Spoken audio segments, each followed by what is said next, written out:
You have to wonder what humans are all about. We keep saying it because when you consider the existence of everything that has ever been, it stretches our imagination to the very depths of reality in a world that is billions of years old.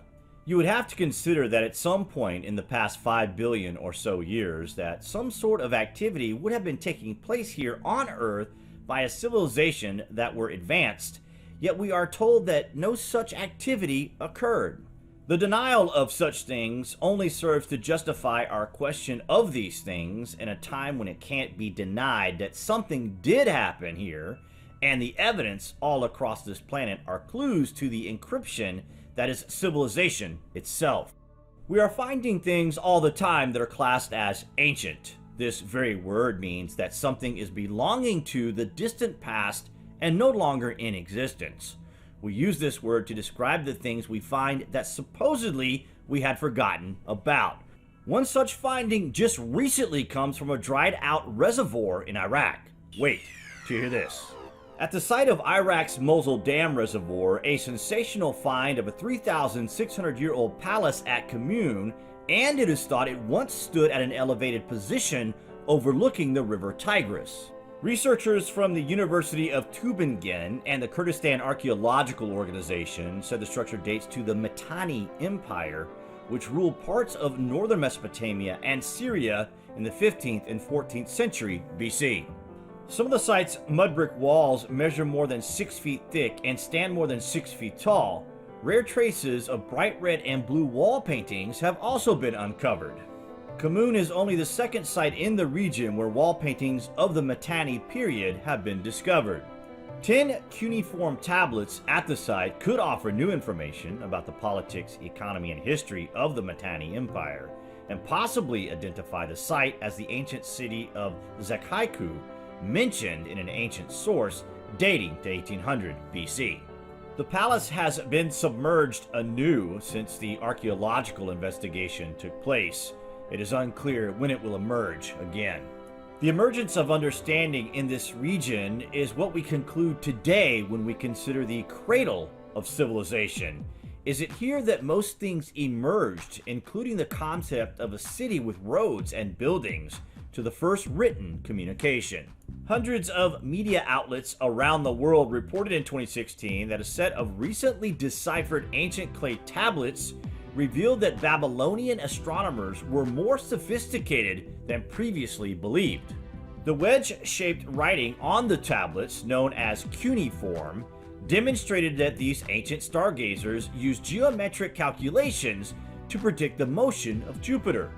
Scholars had assumed it wasn't until almost AD 1400 that these techniques were first employed by English and French mathematicians, but here was proof that nearly 2,000 years earlier, ancient people were every bit as advanced as Renaissance-era scholars. After cuneiform was replaced by alphabetic writing sometime after the 1st century AD, the hundreds of thousands of clay tablets and other inscribed objects went unread for nearly 2,000 years. It wasn't until the early 19th century, when archaeologists first began to excavate the tablets, that scholars could begin to attempt to understand these texts.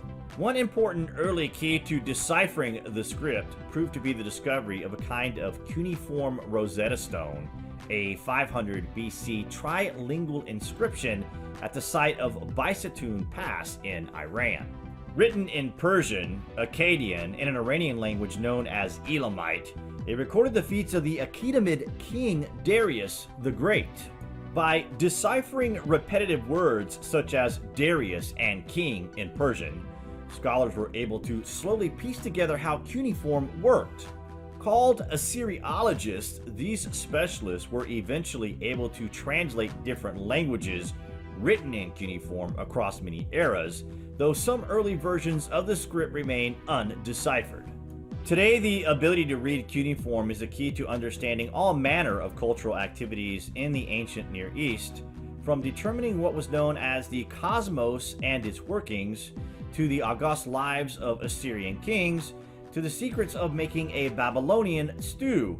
Of the estimated 500,000 cuneiform objects that have been excavated, many have yet to be cataloged and translated. Many scholars have translated the word abyss to mean a deep body of water. Likewise, Assyriologists assume the Sumerian Abzu is the mythological deep body of fresh water, an underground water source. However, considering the ways in which both the abyss and Abzu are described in ancient texts and depicted on cylinder seals, it's highly unlikely that any such translation is completely revealing or entirely accurate.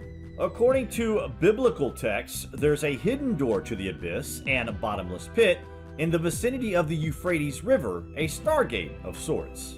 It's been there buried under the ruins of the ancient Mesopotamian city of Eridu for thousands of years.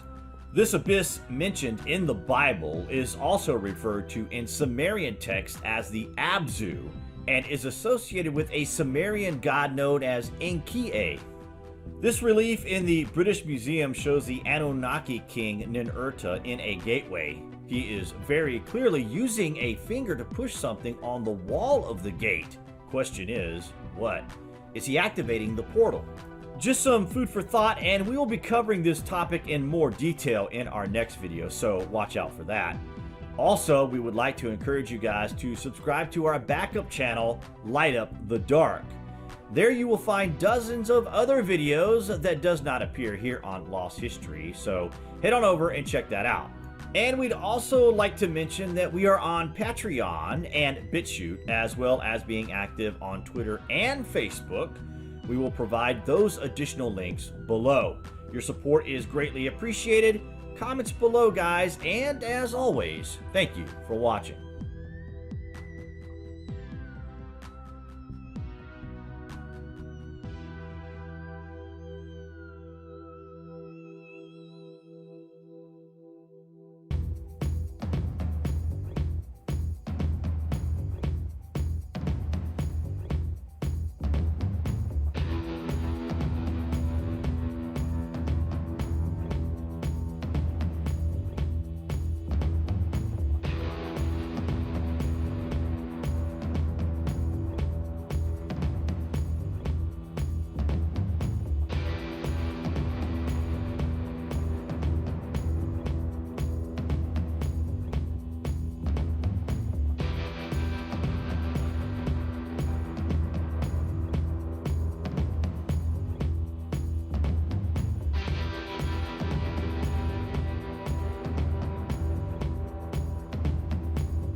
If you'd like to join me on my Patreon account, you will hear content not covered by mainstream media.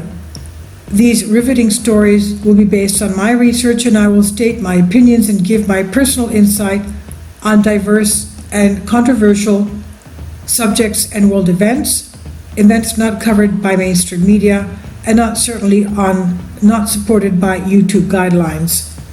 So whatever I have on my Patreon, most of those will not be on my YouTube channel. Please consider becoming a member today. More of the most significant and important videos will be on my Patreon channel. Your support helps me to continue my research and keeps this YouTube channel alive. And we depend on your support, your generous charity, because we help economically challenged families here in Athens, Greece, in Kapota, and we also help the young generation with university tuition and the community around our church. Thank you.